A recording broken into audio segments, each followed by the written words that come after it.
I think we're good to go. All right, can I get a motion to open the meeting? Motion to open the meeting. Seconded. Seconded. Okay, that passes. We are now in the SJ meeting officially. Okay, guys. So first things first, we're gonna have exec board and SGA branch reports. So Sam, you can go ahead, and when it's your turn to speak, like in the meeting, remember you turn on your camera and your microphone. If you can't do camera, that's okay, but just make sure to unmute yourself.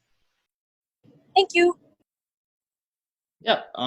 So hope everybody's doing well. I guess before I start going into my actual reports, I want to welcome everyone, senators and guests, to our first general body meeting of the year and Blue Jay Tuesday. Obviously, things are a little different, but I hope everyone has had a great couple of first days of class, and I'm looking forward to seeing everyone at these through the rest of the year, and hopefully in person in the spring. So, I mean, you know, a lot's been going on since the last general body meeting in June. But to keep things to the last week or so, I had a pretty great meeting with Vice Provost for Student Affairs, Alana Shanahan, last week. We discussed some initiatives I want to pursue in the fall and how she could help me out with that, including like conduct and Board of Trustees stuff. And also how the virtual semester with people living off campus is going so far. I mean, it was especially productive with the Board of Trustees. We talked about kind of like some avenues towards getting more student involvement on that might actually be doable and kind of palatable to them. So I was pretty excited after that. I also had an interview with the Washington Post a week or two ago, which was interesting.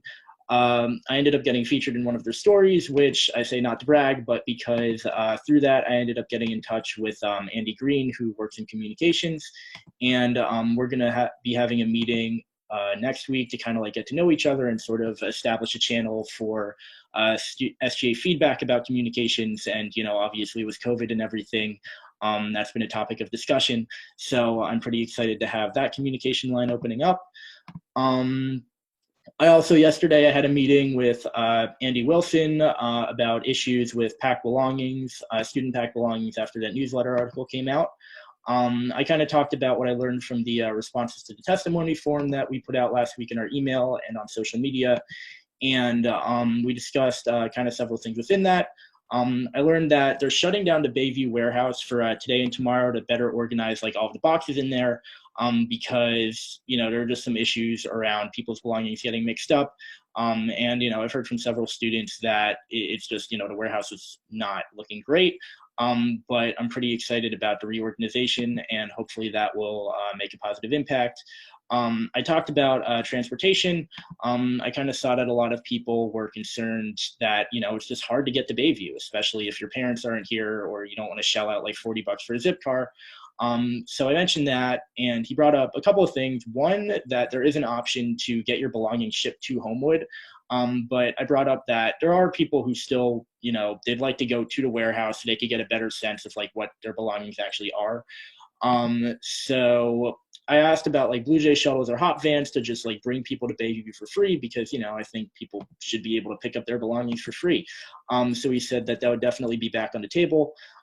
We discussed ways to better standardize making claims on missing, lost, or damaged items, and how to improve the process for filing security reports if students have reason to believe their belongings are stolen.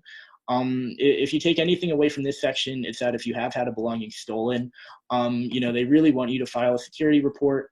It's important because the more security reports that the university gets, the more likely they'll be able to be to actually kind of establish a pattern of behavior that they could use to figure out, like, if these thefts, you know, like for the thefts that might have happened, who did them, like how they could, you know, better address it. So definitely, if you've been affected by that, file a security report.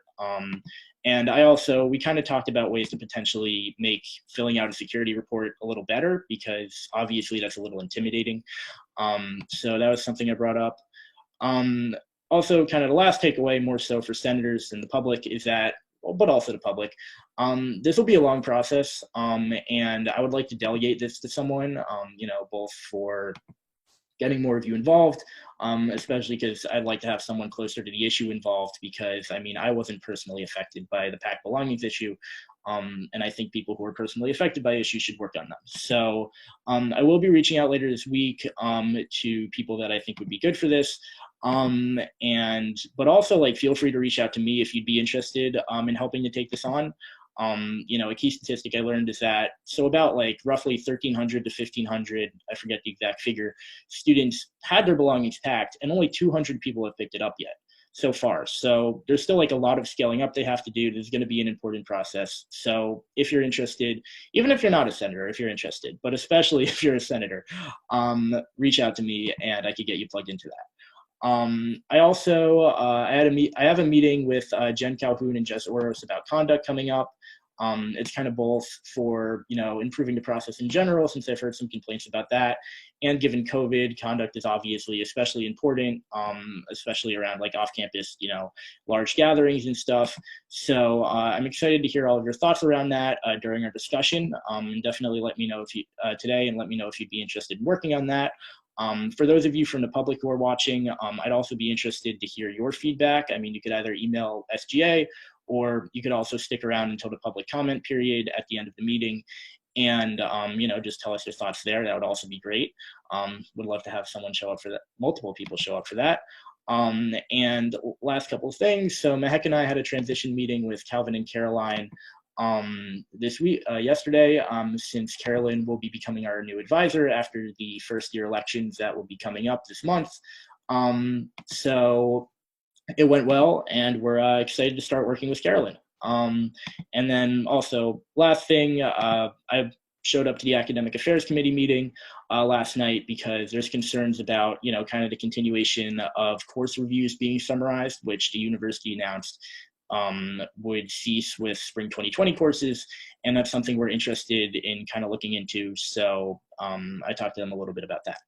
So yeah, hope that was interesting. Thanks, Sam. Okay, next is me.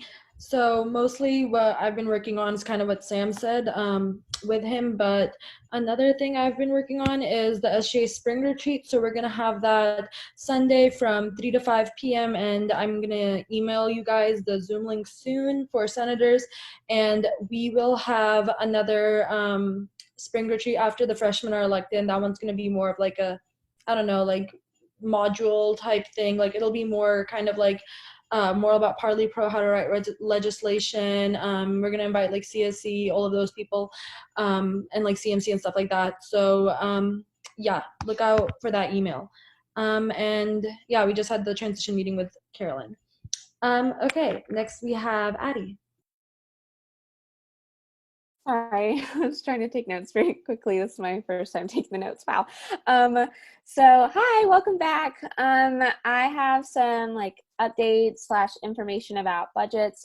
So we still don't know like the total for our budget this year. Hopefully this month. Calvin, correct me if I'm wrong, please. And then like basically I wanted to talk about a new kind of a system that we're going to be doing for the fall. So just to kind of like handle all the unknown that's going on, and like with orgs maybe wanting to try different events while we're online and trying to figure out what they want to do, we're actually going to be doing a rolling process for the fall. And that means that like if you're an org and you want to purchase something, like you put in a purchase request and we will fund you based on that. But the original like SAC caps that y'all all applied for like budgets initially, like those will still apply. So what that means is like if in the first semester you like use up the whole cap, then you won't be getting money in the spring for that category. And so we're hoping that if we're back on campus or some kind of hybrid or whatever happens in the spring, that we could switch to like then like an annual budget for the spring. So the fall is just to kind of help everybody figure out what's going on and like try to do some new things and just get used to being online. And we hope that it'll give you more like freedom and like how to, purchase items for events and like just kind of things like that. So I know this is like a lot of new information, so I'm going to send out an email with more like details and all that kind of stuff. But if you have any questions, like just let me know, and you can email me or stick around at the end and I'll answer any questions. Thanks, Addie.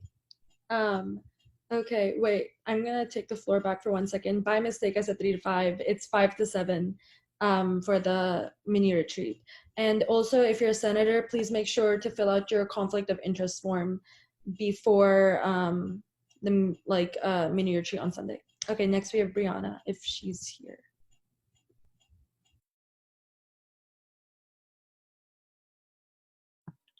So Brianna's having technical difficulties, but I can cover what she wanted to update about.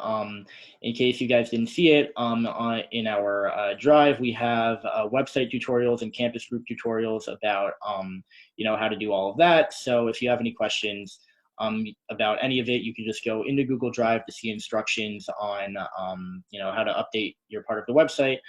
Committee chairs and class presidents, I believe that's due on Friday, so make sure you do it. And speaking of the website, we are moving to a new website. We formerly were at sga.jhu.edu, which was hosted by WordPress, but now we're moving to the new campus, the new Hopkins Group's website, which will publicize that address once it's completely finished. And it's just much easier in terms of like being able to collaborate and just getting stuff up faster. So we're really excited about that. Thanks, Sam. Okay, guys, so now we're going to go into class council reports. So seniors.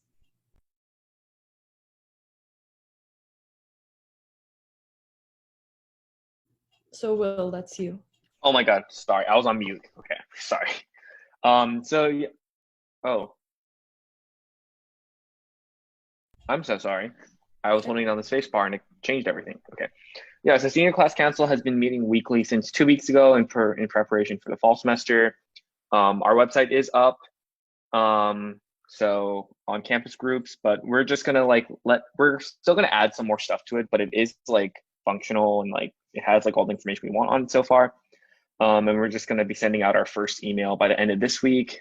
We decided it would be better to let people settle into classes for a week and then send an email.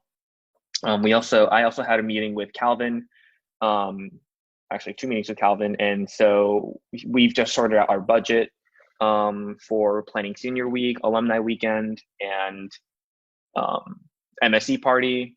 So that's super exciting. And right now we're developing a survey to just get a feel for the class, where they're at, their time zones, any comments and concerns, and any ideas they'd like to share about senior week, and planning things like that for the future. We're facing a lot of challenges with putting deposits in for venues and catering, while also having contingencies with COVID. So that's just what we're working on. Oh, okay. Thank you, Will.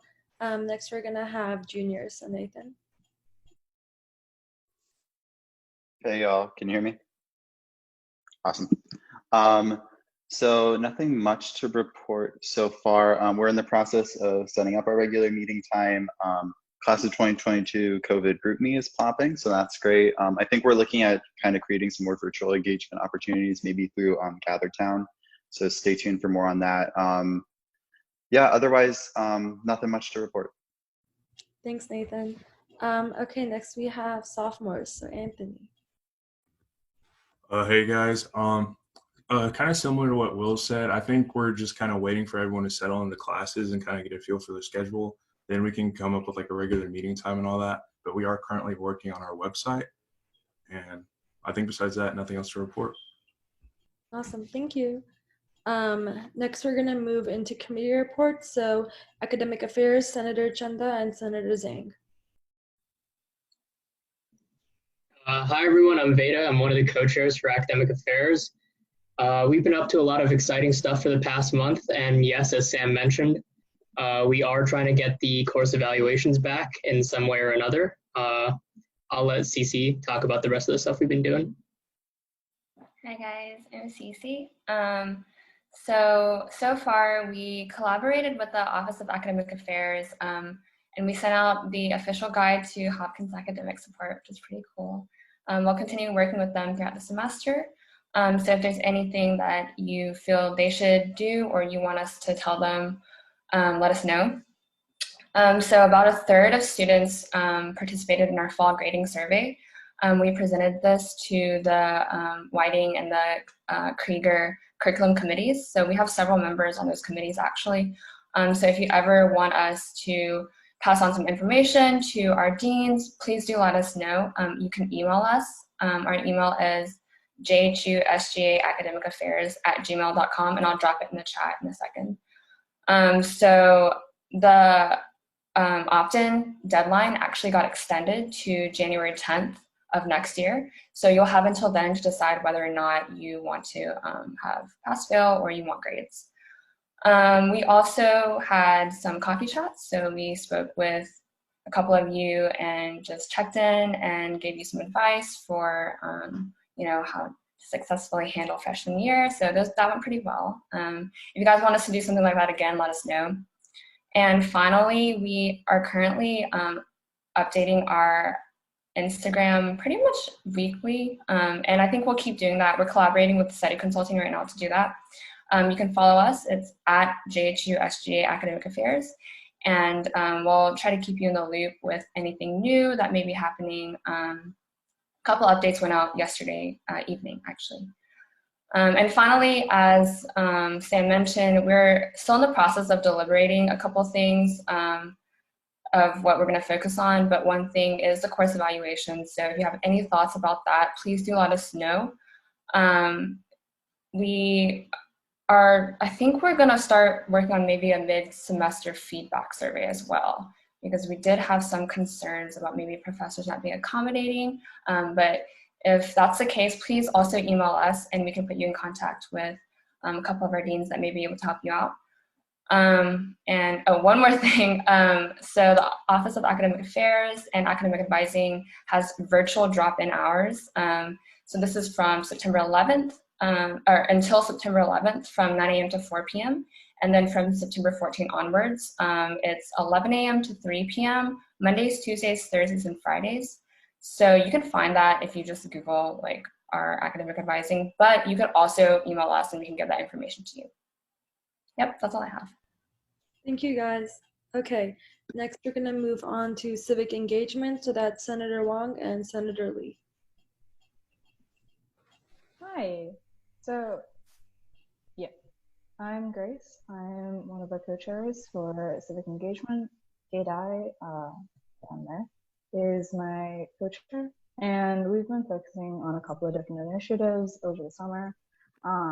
Throughout the semester, we plan on pretty much focusing on the general election and working with Hop Votes to coordinate our campaigns around that, and also a couple of video campaigns that Gaydai is working on. Over the summer, we worked on some things around like orientation. We were really interested in seeing how orientation would really progress onto more of a virtual environment, and specifically how like Baltimore Day would like transition over. And we had a really interesting conversation with Brittany in the New Student Orientation office, and a lot of it focused around how they want to shift orientation from sort of a week-long process to a more of an 18-month program. So that was really interesting. As I said, we're also working in collaboration with the CSC and Hopkins Votes to work out a virtual strategy around the general election and engaging people even from all over the world, wherever they may be, in like the voting process. Gaydai is working on a couple of video campaigns around, one in particular is about like voting. Yeah, I can talk more about that, Grace. Thank you. So I'm working on a series called Dear Past Me, and currently we're in our first series. It's called Dear First Year Me. The video will be coming out soon. Big shout out to everyone who gave us submissions. Thank you so much. Big shout out also to the animators and the people on the video team who are also in this meeting. So people submitted some great stories, so we'll also be setting up a blog post to have an extension to the rest of their stories that will also be featured in the animated videos. So keep on the lookout for that. If you'd like to submit for Dear Sophomore Me, Junior Me, or Senior Me, no one's eligible for that. But if you would, please give your thoughts. This is another part of our initiative to help tie in a digital community. And also, I would just like to bring up, big shout out to Talia, who's on our team. We also set up our Instagram page if you'd like to follow us. I just dropped the link in, or I will, in the chat. And we also defined our mission for civic engagement. Our mission is that we believe that the best way to spark civic engagement is to cultivate relationships and empathy between diverse individuals, because diverse relationships are key components to success, happiness, and innovations. We have 3 target populations, which are students, university, and Baltimore. We will continue to work towards these goals throughout the year, and we would welcome any input or assistance as we continue to do so. That's it on my part. Thank you. Awesome. Thank you guys so much. Okay, we're gonna move on to finance. So Senator did I say that correctly? Close enough. Hi everyone. Hope you've had a great first 2 days of school. So the Finance Committee has been working really closely with Addie to get the rolling basis budgets going, and we've also written new budget allocation guidelines for the fall semester that will reflect COVID conditions. And we have a form now for student orgs to fill out for their estimated, even though we don't currently have budgets, we're trying to get an estimate of what they think they are going to spend, just so we have an idea of how much we can allocate for the fall semester. And also, we have an email now. Woo! I'll put the link in the the comments. And if you have any finance or budget questions, you can go there. That's it from me. Thanks, Karen. Okay, I guess we'll move on to health, safety, and sustainability. So Senator Chen and Senator Tai. Hello. Hello. Jada, did you want to go first? Yeah. So over the summer we had 3 meetings, and one point of discussion was to ensure social distancing measures for the students in Baltimore. And since the semester will be fully online, we will focus on helping to promote the existing student org efforts instead of initiating new ones. And we will reach out to student orgs like Stressbuster and A Place to Talk and other initiatives to help promote both mental and physical health. And we just settled on the time for weekly meetings, which is Thursday night, Eastern time, 8 to 9. And what else? Oh, and our campus group page is up. It is not especially artistic or anything, but it's informative, so check it out if you want to. Yeah, and just to add on, so we had our first meeting with a guy named Andrew from Art with Impact, and it's basically a virtual workshop about mental health, but instead they use art to like communicate. So it's kind of like a movies kind of thing, but they hold a whole discussion afterwards, and they have a trained mediator and all of that. And I just think it's really cool to use art to help communicate how we're all feeling during this time. So yeah, other initiatives like that are coming up. Thank you very much. Awesome, that sounds really cool. Okay, we're gonna move on to internal affairs. So President Cho. Hey guys, Internal Affairs hasn't really had anything on their plate, but something we are planning to do by the end of September is do a full rundown of all of the bylaws and just see if there's anything that doesn't make sense or might contradict other things.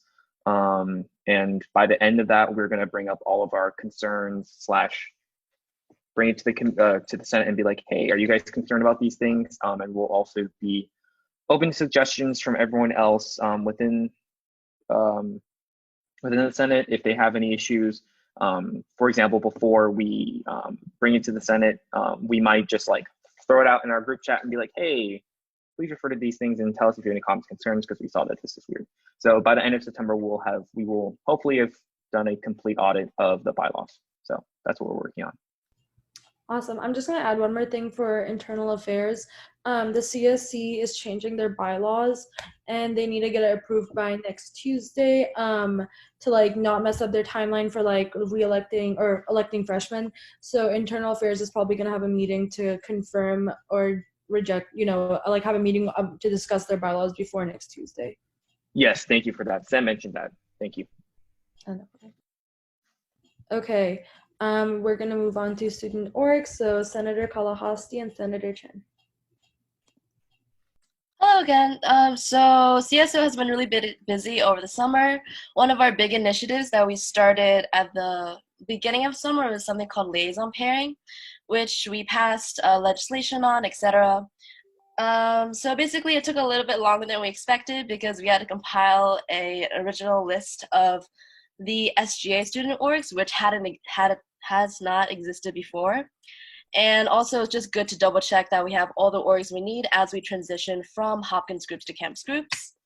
And last week, me and Ananya just finished pairing the liaisons to their student orgs, and we've sent it out to exec and CSO for their full approval. So once that all gets approved, we will send it all your way. So yeah, big things happening. And then the other part of that, we've also been working on new student org guides with Carolyn. So all of the SGA pieces of those are done, and we have all the SLI pieces as well. So now we're just kind of compiling it into a book that looks pretty so orgs can use and kind of have in more accessible format. And we're going to be reaching out to orgs to see if they have like good photos of themselves on campus or just of campus in general to kind of feature in that. We have a very long update email going out tomorrow morning that we also kind of wanted to wait for students to be able to settle into a few days of classes before we sent out, but it's going to have all of our updates and let them know when they can expect liaison pairings. But I think that's all for us. Awesome. Thank you guys so much. Okay, we're going to move on to student services. So President Singleton. All right, so I think we've been looking a lot into like the functionality in campus groups, and it makes it super easy to like kind of set up the surveys and forms and for us to kind of look at that feedback. So I think what we want to do is set up our website over the next few weeks as a platform to interact with students, because like with everything going on this semester, there's definitely going to be a lot of questions going around, and like I think SGA is in a good position to help with that. So we'll probably set up like a form on there where they can kind of direct their questions or their concerns to SGA as a whole or to individual committees or like class councils. And then I'm thinking it'll be the responsibility of student services to kind of go through like twice a week, once a week, and kind of direct those questions and kind of connect them to like who they need to talk to. So I think that's probably our biggest preliminary thing this year, is kind of setting all that up and getting that up and running. So that's cool. Okay, thank you, Anthony. We're gonna move on to caucus reports, starting with the Black Caucus. So Senator Wititala. Beautiful pronunciation, my last name. But yeah, so I have nothing to report, but as you guys know, I'm actually the interim chair, as Adele was actually elected chair, but she left. And I pulled up the bylaws for the Black Caucus, and we're set to have an election every year. So I'm going to work that out with the exec.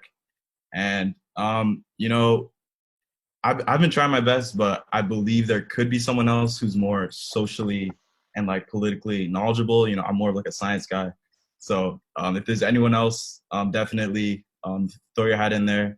And I'll definitely be involved, whether that's as chair or vice chair or as a member, as it's something I care about. But yeah, that's all.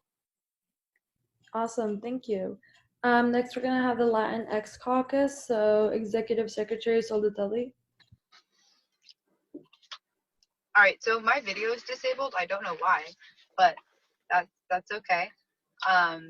Anyways, so for the Latinx Caucus, Latinx Hispanic Caucus, I'm going to be sending out applications for those once I finish up the page on the website and finish up the form as well.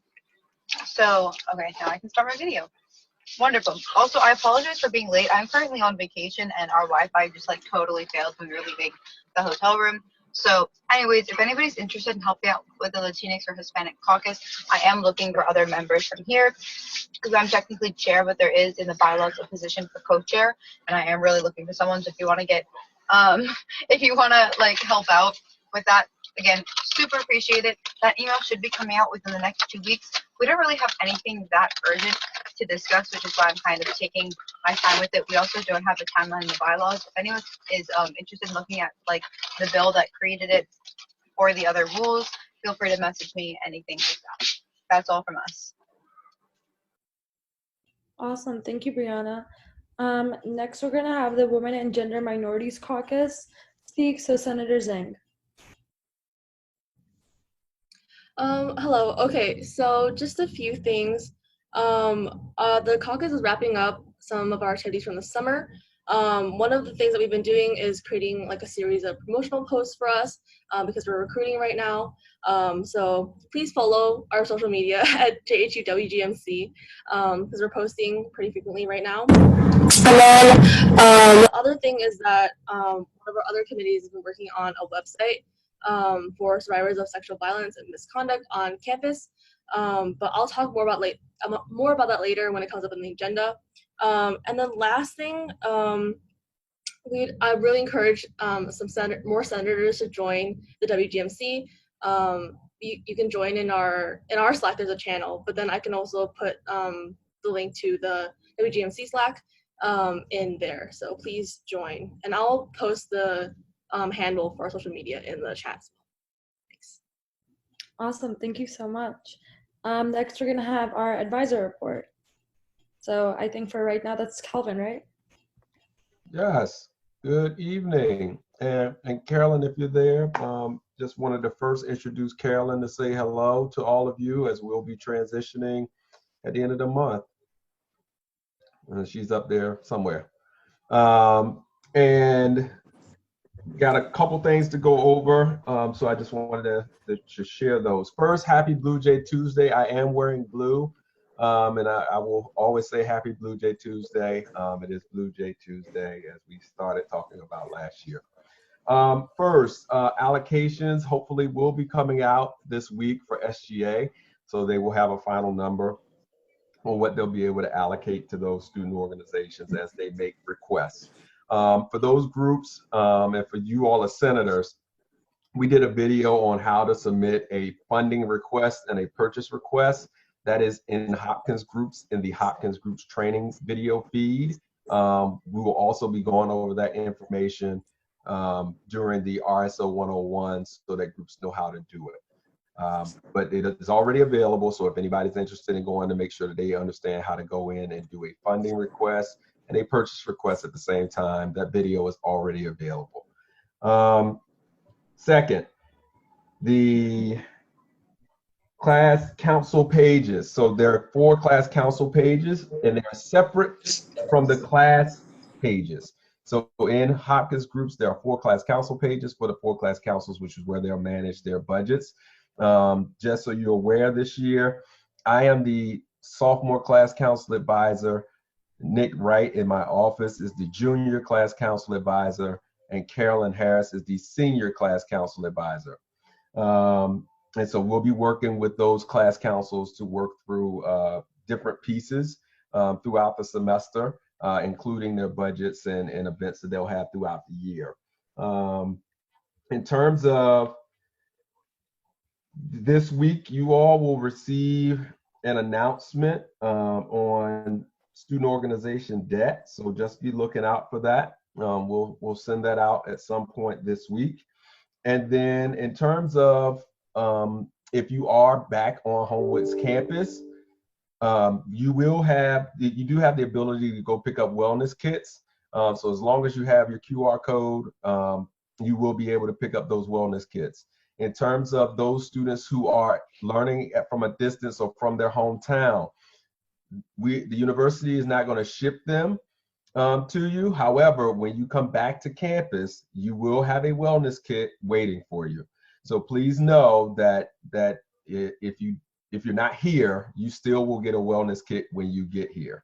So I know we've gotten some questions over the last couple of days of if students can get the wellness kits. There will be wellness kits available for every undergraduate student once we're back here in Baltimore. And yes, I see some comments in the chat. They are really nice masks. The Under Armour one, I might buy one myself, even though, I'm like, can they just give me one? But other than that, Carolyn, do you have anything you want to share as we transition? I do. Hey, everyone. My name is Carolyn. I'm excited to be the new advisor for SGA and working with all of you this academic year.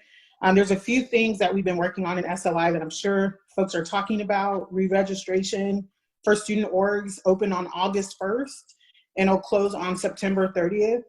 This will be the same time frame every academic year. So moving forward, things should be a bit more consistent with student org re-registration. There are 2 required trainings. The first one is actually tomorrow. There has to be 2 representatives that attend the RSO 101 training and 2 who attend the RSO Finance 101 training. You can represent up to 2 groups in that training, so you can double dip just a little bit. I had a conversation today with a rep from Campus Communications and the Hub who want to highlight some student organizations as it relates to the involvement fair, really about your process for building your booth, and then a little bit afterwards of how the first day of the involvement fair went. So if anyone's interested and involved in a student organization who might want to be featured on the Hub, either write it in the chat here or you can send me an email. I'll drop my email in the chat as well. And then the involvement fair kicks off this week. It's the first time we'll be virtually online. It kicks off on Thursday at 9 a.m. There's 2 hours on Thursday, Friday, and Saturday. So 9 to 11 on Thursday, 2 to 4 on Friday, and 9 to 11 p.m. on Saturday. Saturday night, we're doing an additional event during the involvement fair called the Get Down, where we're going to have a DJ playing music, and there'll be breakout rooms where folks can play games. We'll do some trivia. We'll probably do like bingo and a few other fun things that we're still putting together. So I'm looking forward to that, our first virtual involvement fair. Yeah, I think those were my main pieces, but I am really looking forward to working with all of you this year. And I think last but not least, I do want to share, while I'm not advising the executive board, I am still advising the Committee on Student Elections and the Judiciary. So you actually have 2 advisors. But Carolyn will be here for the day-to-day work with the Senate and the executive board, and then I will work with the other 2 branches of government to make sure that they have adequate support. So I will still be here, still be around, but Carolyn will be doing these meetings. And when you need me, call me. I'm still here. And please have a good rest of your meeting. Again, happy Blue Jay Tuesday. And I am very excited to see you all back this year. Even virtually, I'm just happy to see your faces. Calvin, I had one question. Yep, go for it.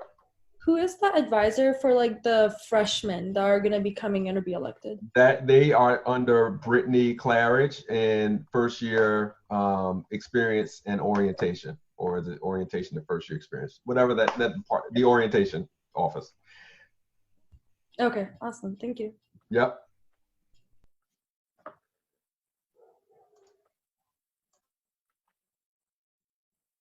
I think with that, we're going to move into new business now. So the first thing we have on the agenda is the CSE member confirmation. And the chair, Ananta, was going to present that.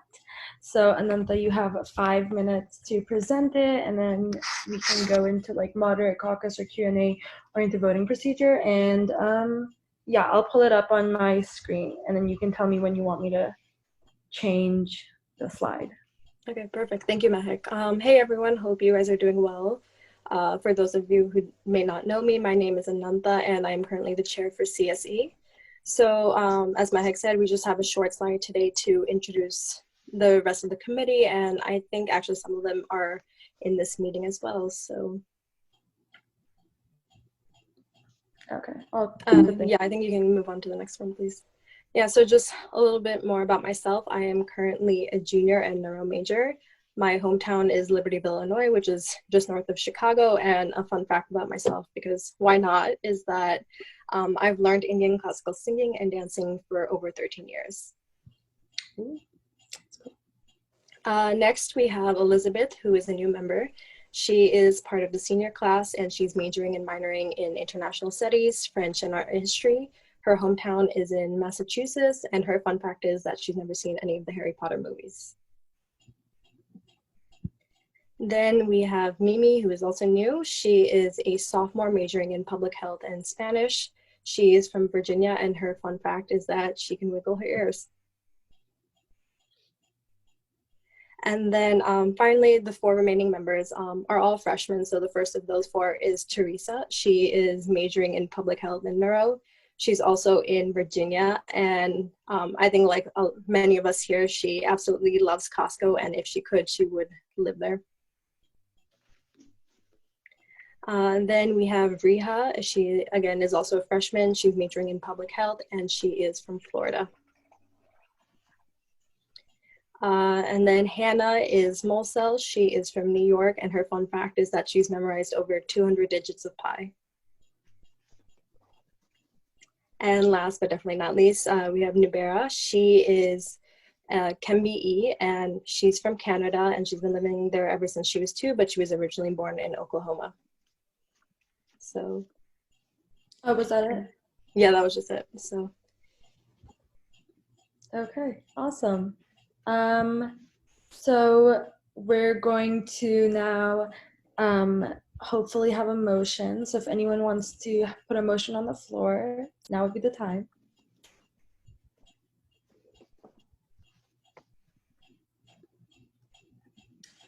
So maybe like motion for either a Q&A or maybe like motion to move into voting procedure. Motion to move into voting procedures. Seconded. Seconded. Okay, we are now moving into voting procedure, but first we're going to need to vote on that. So if all the senators can go to their participants tab and hit the yes or the no button to move into voting procedure. So we're not voting yet. We're just voting to go into voting procedure.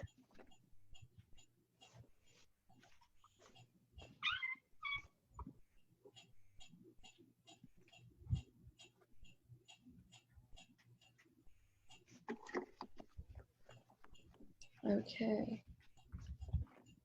Okay, so we have more than 60%.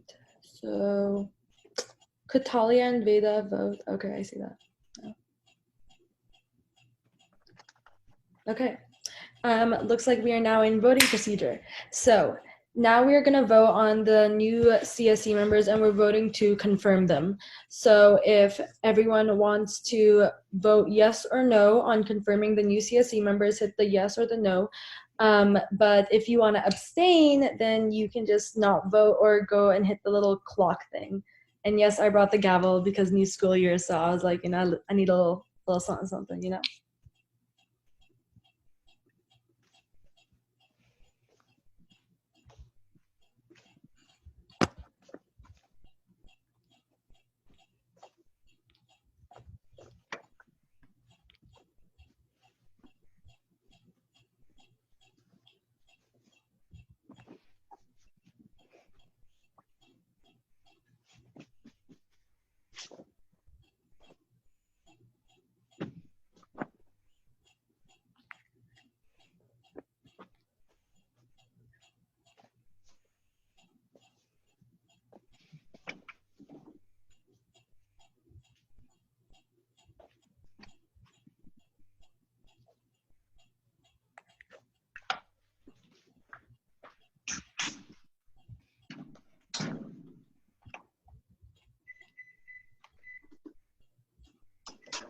Okay, it passed to 16. Thank you. Awesome. Okay. So the members are confirmed. Congratulations to all the new members. Also, that girl who's from Oklahoma or was born there, me and Anthony are also Oklahoman. That makes like 3 out of like, I don't know, 8,000. So amazing. Okay. Now we're going to move on to second part of business, which is the presentation of or by the WGMC by Senator Zhang. So you have 5 minutes to introduce your, or actually you have you have 5 minutes to talk about your presentation, and then afterwards, I really do strongly suggest doing a moderate caucus so we could have a discussion about it. And yeah, go ahead, Senator Zhang. You can start, and I'll pull up your presentation here so you can tell me whenever you want me to move on. So. Okay, thank you. You need to give me a second. My Wi-Fi is lagging. No worries.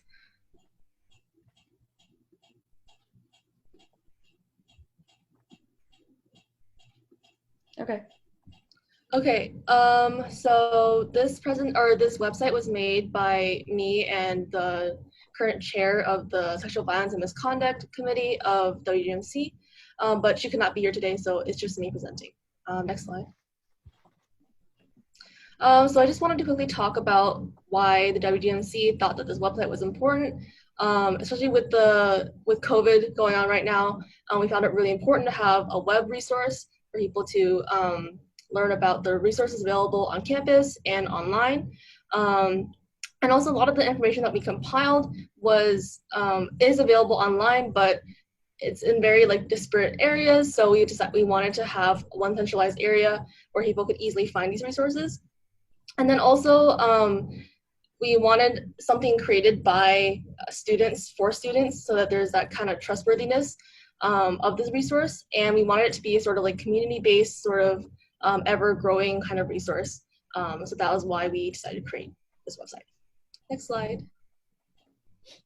The current link is this. It is currently hosted by Wix, but because there are many limitations to this site, and also because SGA is moving to Hopkins groups or campus groups, sorry, WGMC is also going to move to that site. So this is just a rough draft for now. Next slide. And then there are 3 major components of this website currently. Next slide, sorry. The first component is just basically detailing about WGMC. This will be more important as we move to campus groups, and we are under SGA, so that kind of details the main differences there. And then the next component, sorry, next slide, is our resource map. Currently it's hosted on Card because it's kind of like a lightweight, easy to navigate website. It has a branch structured, so as you click on each successive link, it'll take you hopefully closer to the resource that you need or you want to find. And then, as I mentioned before, hopefully it'll undergo further community source revision in the future, where people can share their experiences with these actual resources, or also make additions to the ones that we currently have. Skip this one, I just talked about it.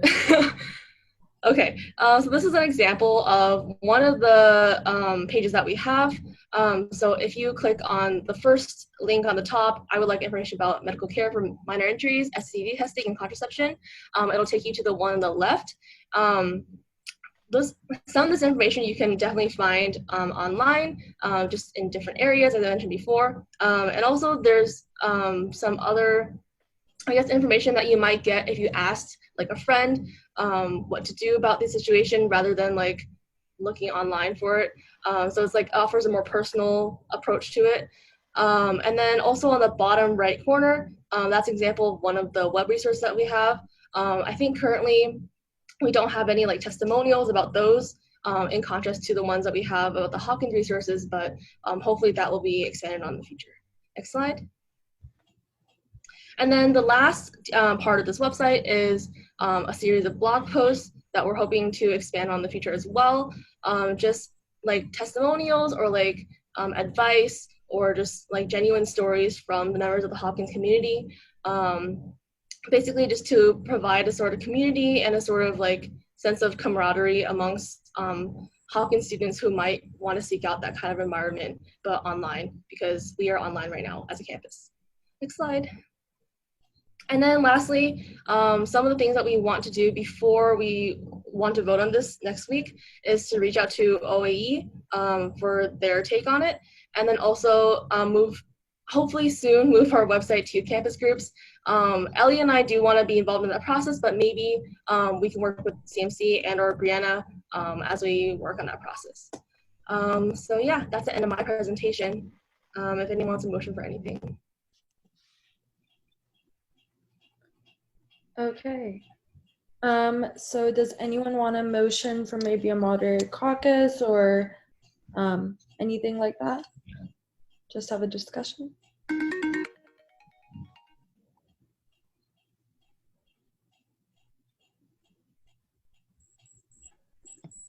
I motioned for a 5-minute Q&A.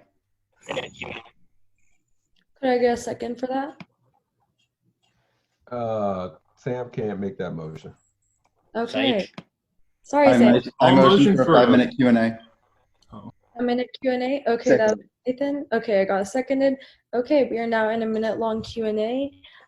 If you want to be added to the speakers list, just go and raise your hand on the participants thing. Okay, it doesn't say you're able to raise your hand. So just get one of the blue emoji things where it says like more, it's like a thumbs up, thumbs down, little clap thing. And I can add you to the list. And Nathan, you're up first since you motioned for this. I yield to Mahak. I just want to say thank you, Julia, for bringing this presentation and showing us, because then other caucuses can maybe kind of base like what they want to do for their website or their changes in the bylaws on your caucus. So that's really awesome. It says that you're frozen. Julia, can you hear or see us at all? She's messaging on Slack that she could hear you and then she couldn't hear you. Can everyone else hear me? Yeah. Yeah. Okay. Can someone tell Julia on Slack? I think she's gonna need to leave the meeting and come back. Oh wait, hello. Can you hear us now? You're back. Oh, I can hear you now. Sorry. Okay, I was just saying I want to commend you on this. So thank you. Does anyone else want to go ahead? Hello? Ty, was that you? Yes, sorry. It has been not transmitting well. I didn't catch the last like 2 minutes. Oh, we are now in a Q&A for a minute because Nathan motioned for it. And now since his hand is raised, he can go ahead and ask a question. You can go ahead, Nathan. Okay, thanks. I actually did think of something. Julia, are you running the website by any like administrators or anything just to make sure that all the information is factually correct? Yeah, we're going to email Elise from OIE this website so she can look at it. But if anyone has any suggestions for who else we might be able to run this by, that might be helpful. We'll definitely do that. Awesome, thank you. Yes, Elise is a part of CHU. I would also share this with Joy Glasovic, who's the Title IX coordinator at the Office of Institutional Equity. Thank you. Anyone else?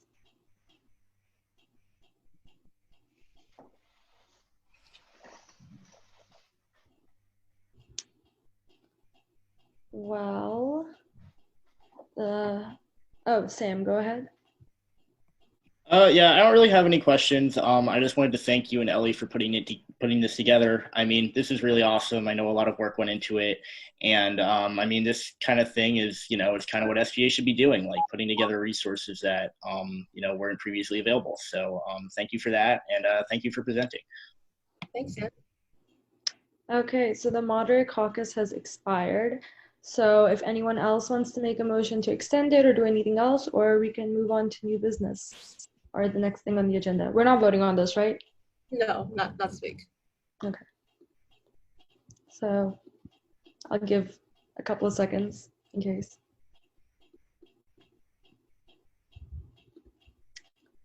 Okay, now we're gonna move on to conduct during COVID and not during COVID discussion, which is going to be led by Executive President Mullen.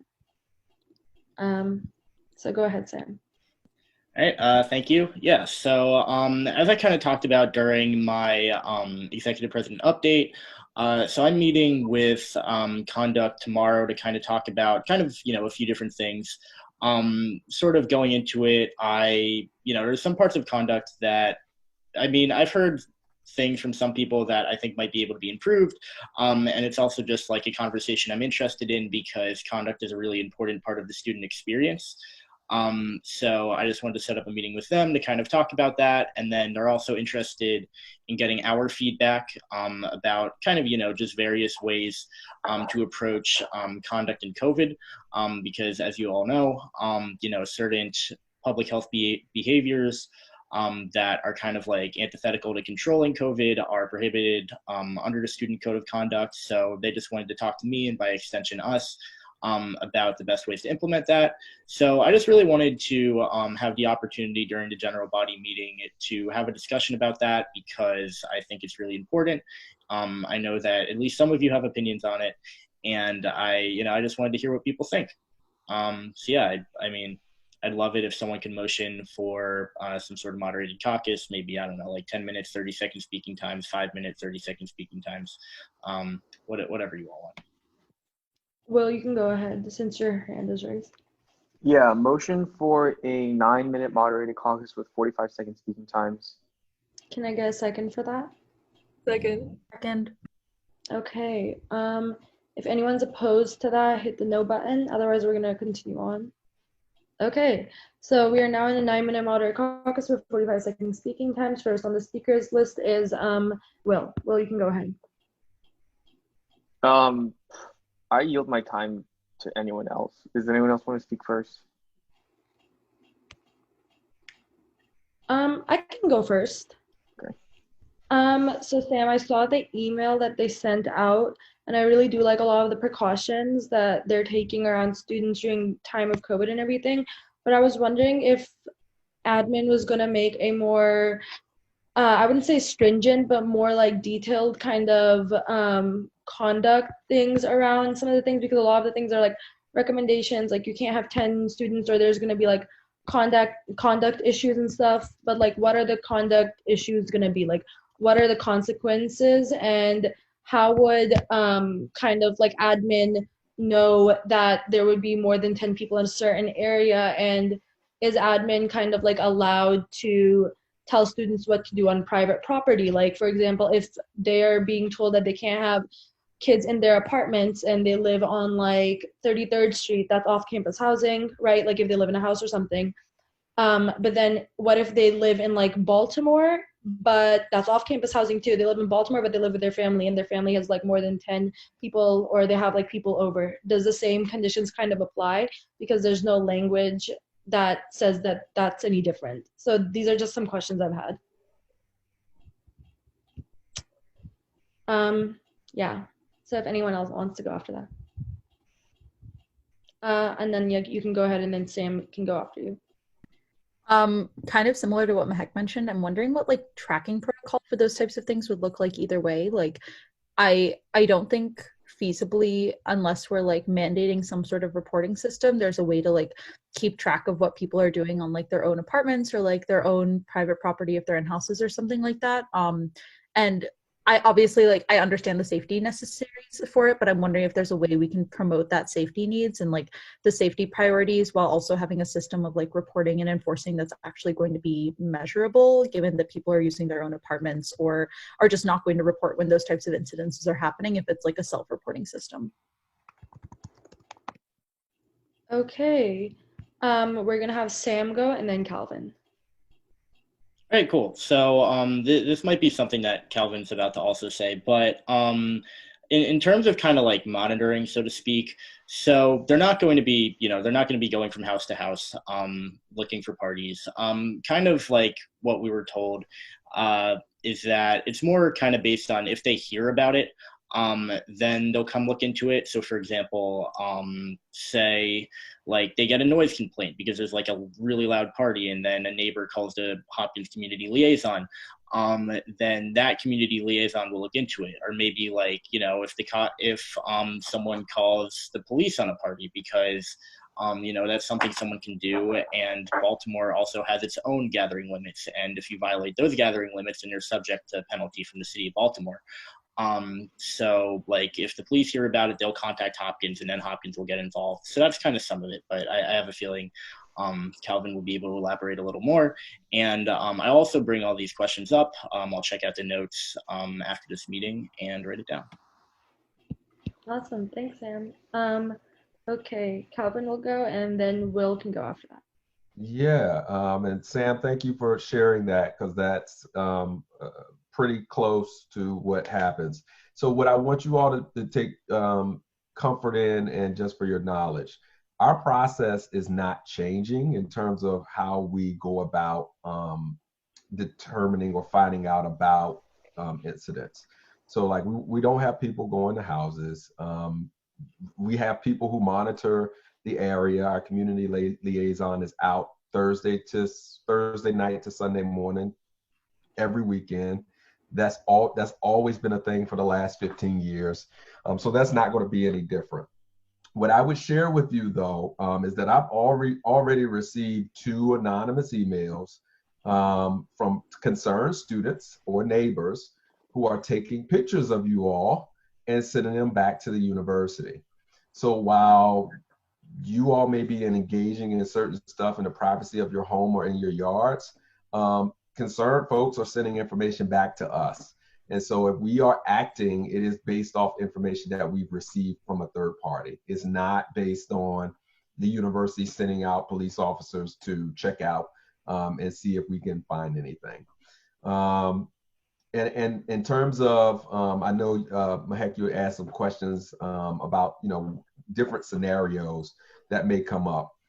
Again, there's a difference between a household that has more than 10 people versus a group of friends get together in an apartment and there's a noise complaint. Those are 2 very different things.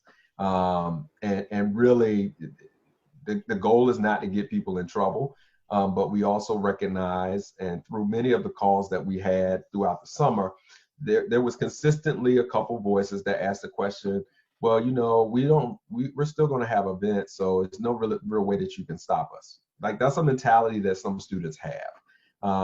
And we have to be prepared for any eventuality. I know it doesn't help when you don't have, like clear, concise, if this happens, then this happens. And really, as we are entering what we all know is, I don't want to say unprecedented. I don't want to use that word anymore. This is just a time that none of us have ever experienced this during this time when we've had to shift as much as we have. And so we also want to be flexible enough to recognize that it's not a one size fit all. We can't say, all right, if you go up to this line, you get this. If you go up to this line, you get this, because we have to take in all the information to make those determinations. So I know that Sam, when he meets with Jen Calhoun and Jess Oros, he'll be able to dig a little deeper into what that means specifically for some of the issues that you all raise.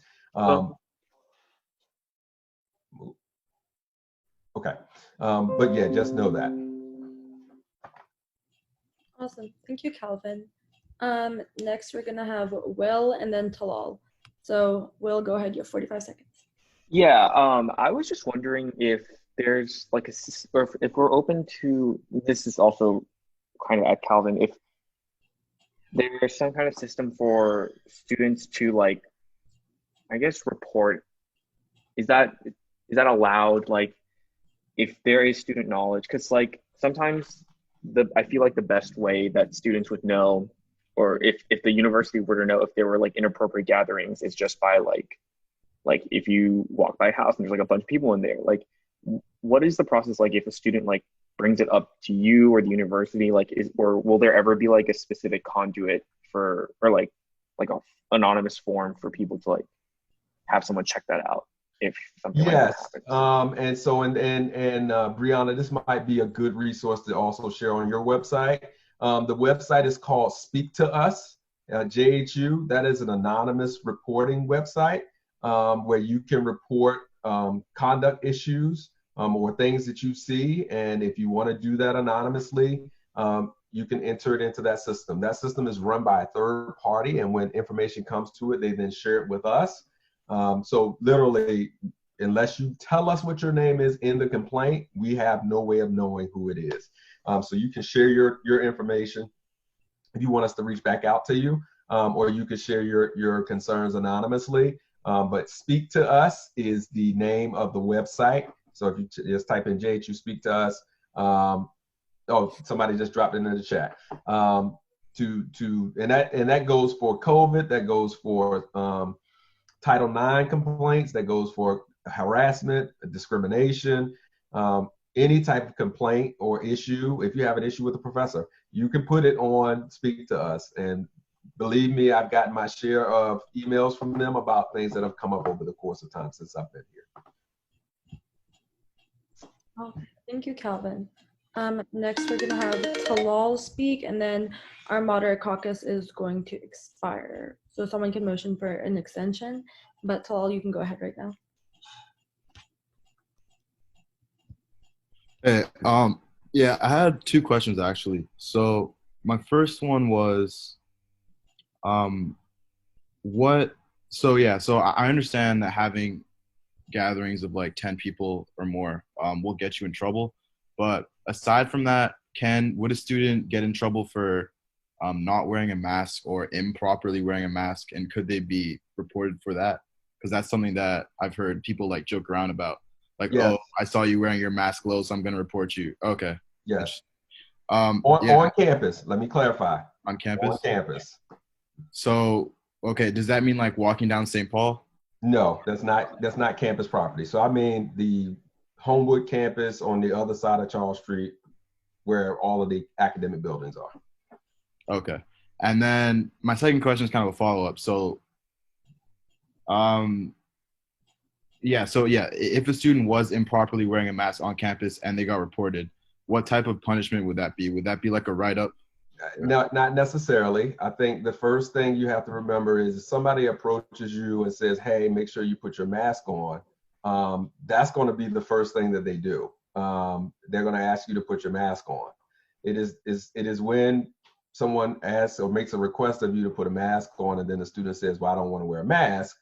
Well, then that's a different conversation. So I think the big thing is there will be people that'll be around who will be looking to see throughout the day, like, oh, hey, we got a group of students and no one's wearing a mask.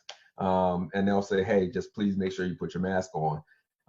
And we would expect that students will do that. So this is not to be punitive.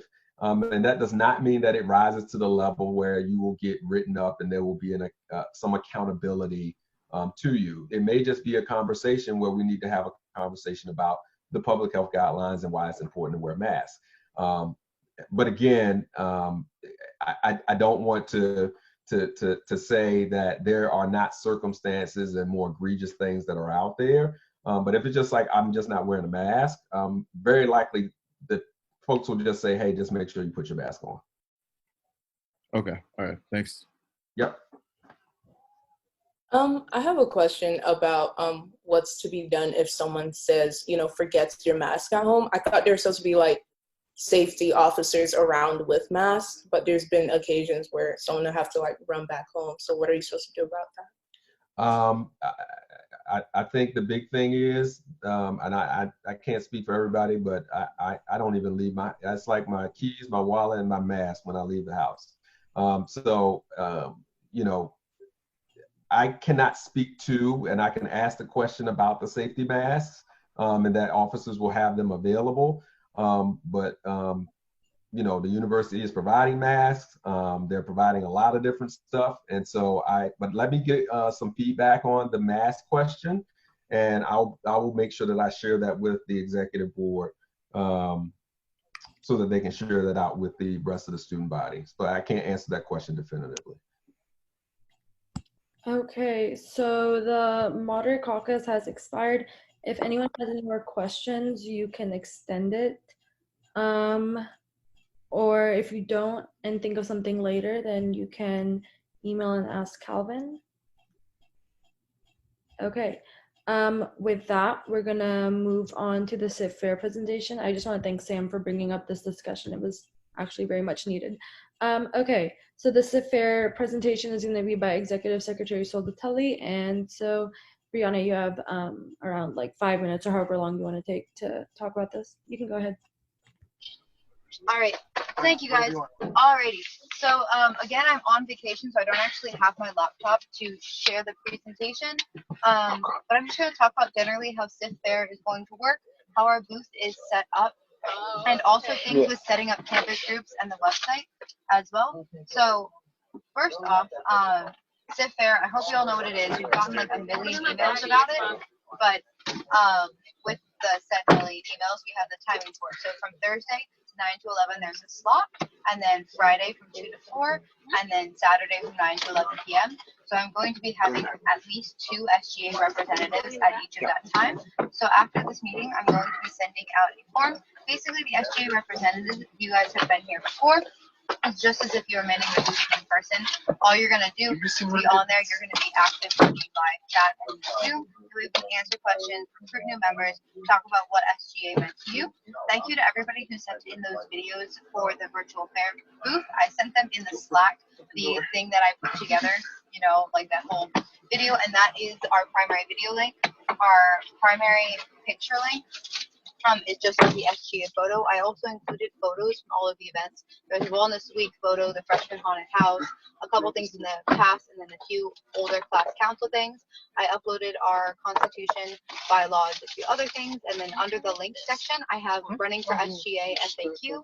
I have, what else do I have in there?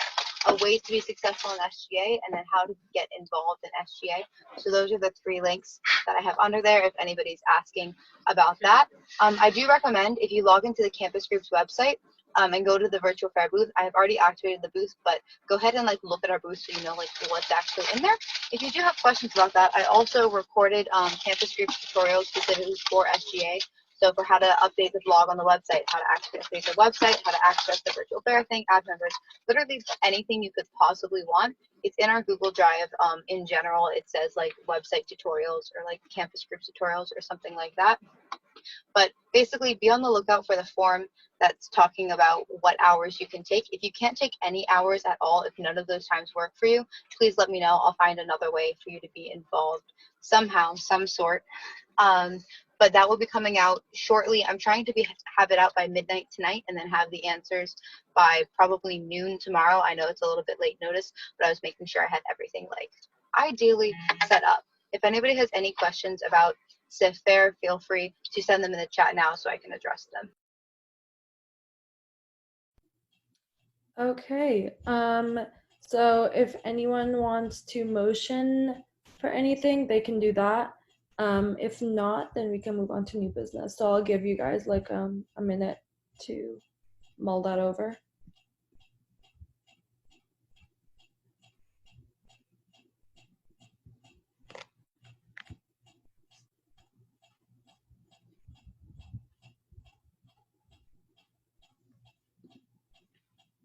Okay, it hasn't been a minute, but I figure we should just move on to the next thing on the agenda. If you have any questions, then make sure just to text Brianna or email her or message her on Slack, and she can get back to you. And if you guys are interested, then make sure to fill out the like form where we're gonna assign a couple of senators to each of the CIFR booth days. Okay, so the next and last thing we have on new business is Senate approval on a committee change. So I don't have like a presentation or anything. It's gonna be headed by me. This is just to change Eric's committees from the previous ones. I think it was Internal Affairs and Sam, if you can help me out right now. Civic engagement. Civic engagement to Finance and Academic Affairs.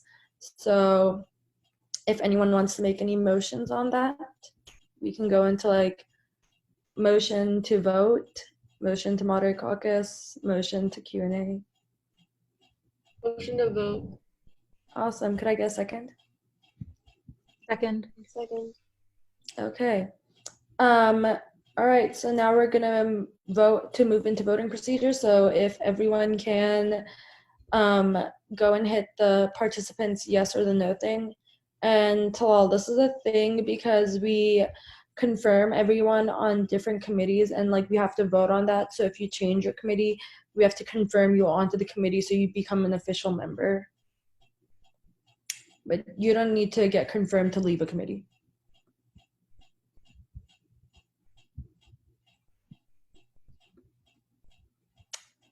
Okay, so if everyone can go to the participants tab and hit the yes or the no to to move in a voting procedure, that will be very appreciated. And Talal, if you change your committee, then let me know so we can vote on that next week.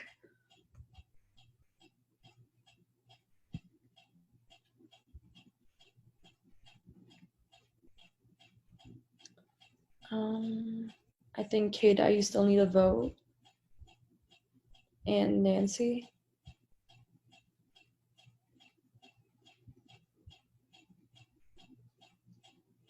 And Angela.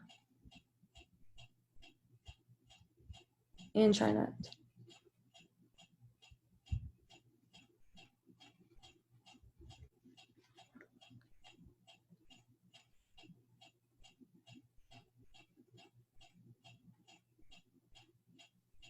Okay, has everyone voted? Let's call. Okay, then passes with 17 and 1 abstaining, it seems, with the clappy hands. Okay. We're now in voting procedure. Okay, now we're going to vote to confirm Eric on finance and academic affairs. So go back to the participants tab and hit the yes or the no. And then if you're Eric, you will abstain. Or if you have any other thing, you can abstain from that too.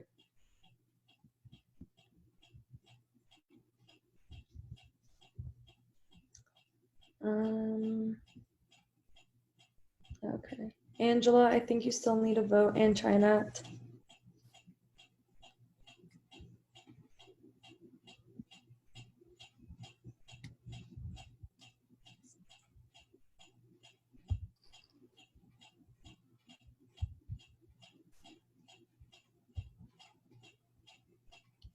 Has everyone voted?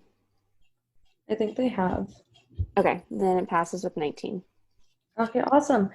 It passes. Okay, Eric, so now you're a member of Finance and Academic Affairs. So that brings a close to new business. So we're going to move on to prospective business now, which includes advancing legislation firstly. So if anyone wants to talk about any advancing legislation, just put your hand up in the participants tab and you can go ahead.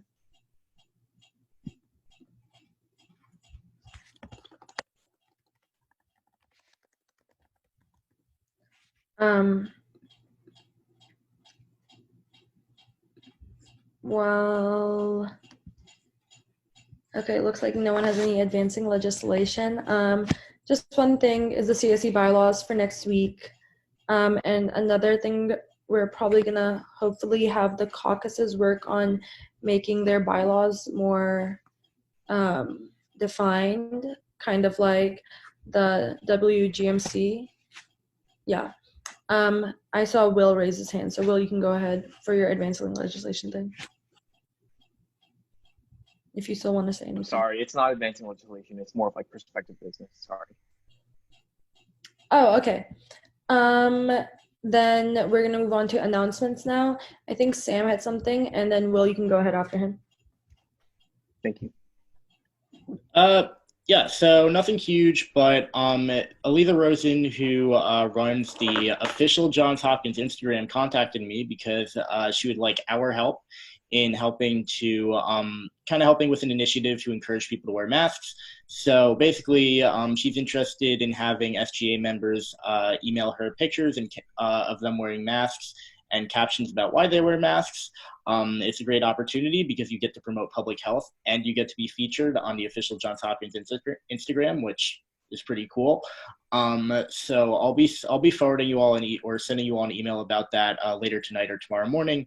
It's due on Thursday, so yeah, just look out for that. Would definitely appreciate everyone's help. Okay, Will, you can go ahead. Yeah, I just wanted to get a gauge / feel on everyone on talking about adding testing on campus. Because right now, I don't know if everyone's aware, but the only route of testing is if you have symptoms and then you can set up an appointment on Med Campus. But that's a trek in itself because that's just not realistic. Like, I feel like we really need accessible testing. Can I just get a feel for everyone? Like, if you could like raise your hand if you'd be interested in getting behind some kind of like not a coalition, but not like a caucus, but just like everyone just like showing support / starting a conversation with admin to introduce testing on campus, especially with flu season coming on.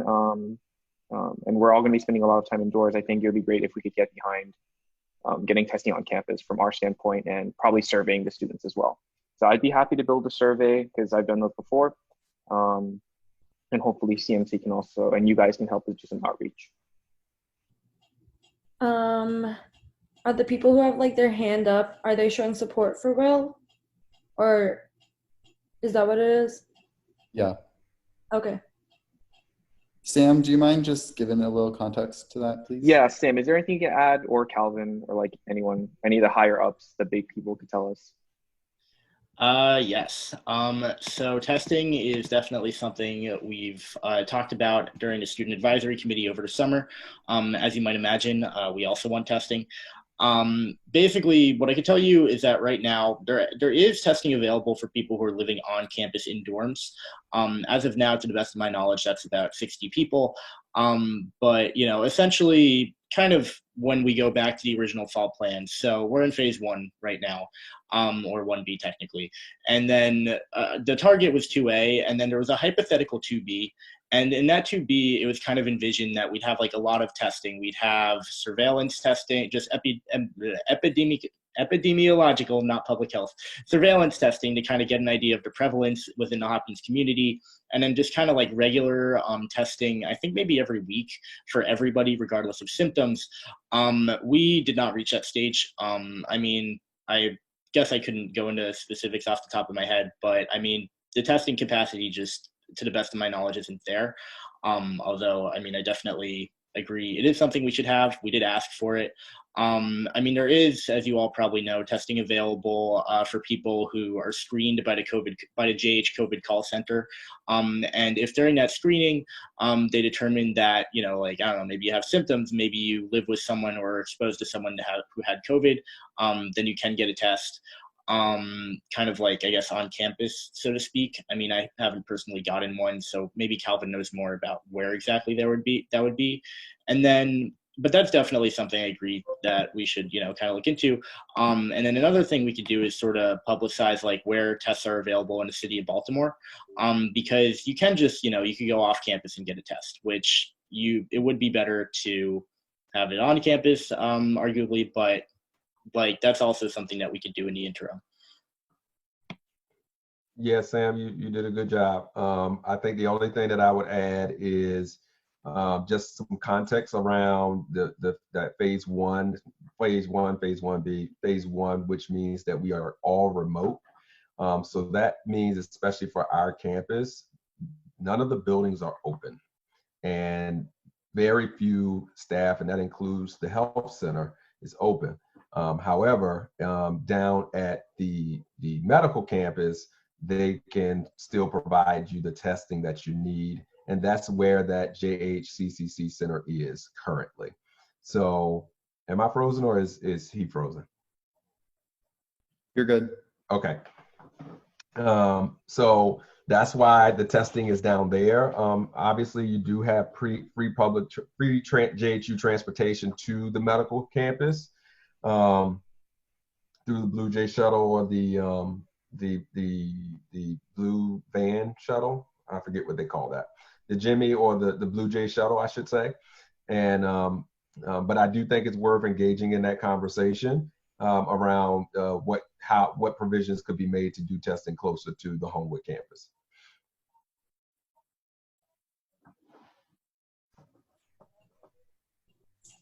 Okay. Well, did you have anything else you want to add, or did that answer most of your questions? No, that's it for me. I think I'll just DM Sam a little bit more later. So, yep. Thanks. Okay. Does anyone else have any other announcements they want to make? I can't really tell because a lot of people have their hand raised. So you can just say in the chat you have an announcement, and then you can go ahead and speak.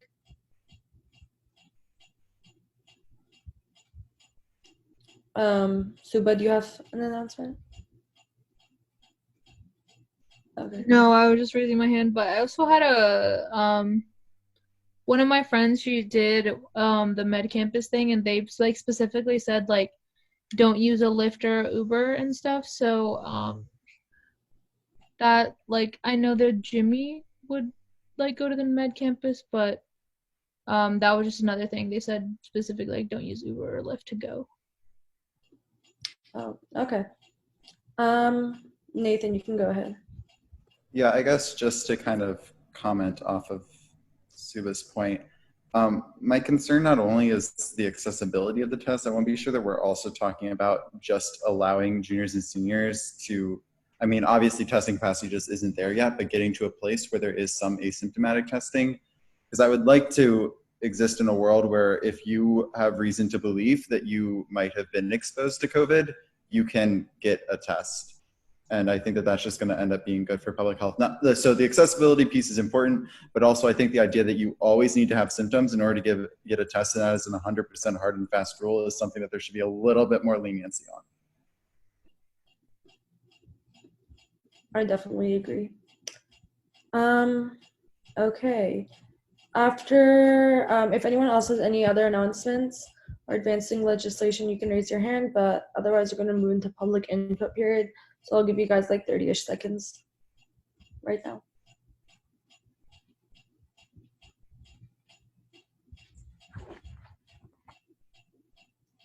Okay, that wasn't 30 seconds, but it was good enough.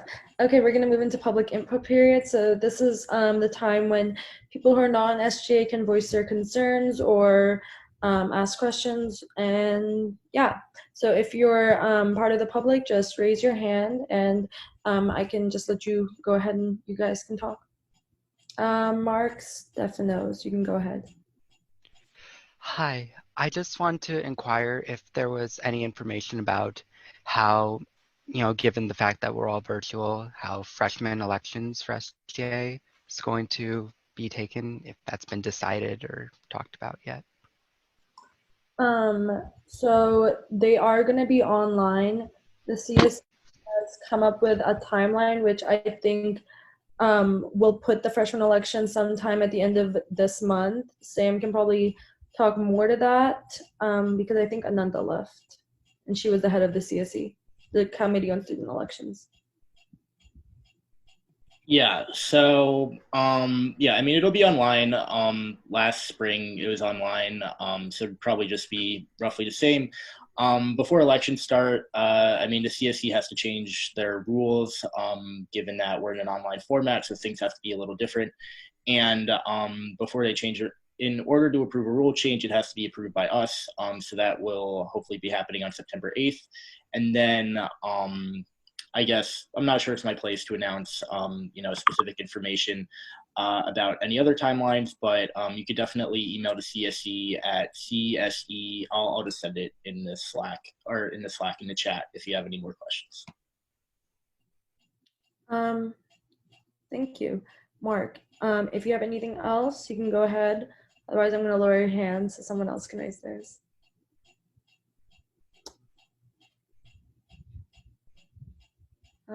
Does anyone else from the public have anything they want to ask or say?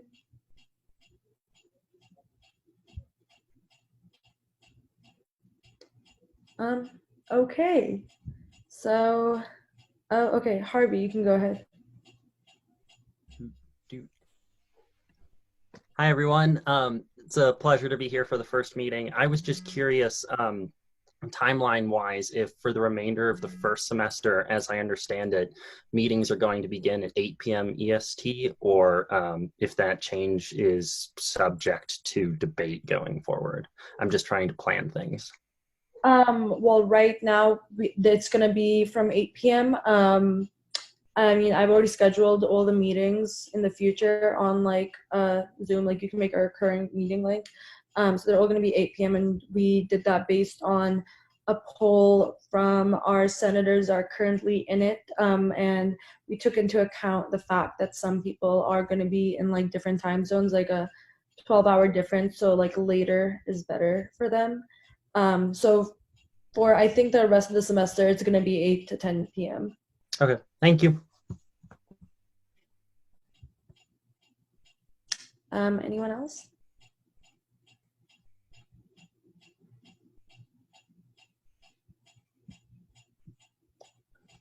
Okay, I don't see any more hands raised, so can I get a motion to end meeting? If anyone wants to do that. Motion to end meeting. Can I get- Okay, all in favor of ending the meeting, say aye or hit the check mark button. Really, if you're just opposed, you can hit the no button. We know all of the other people are probably yes.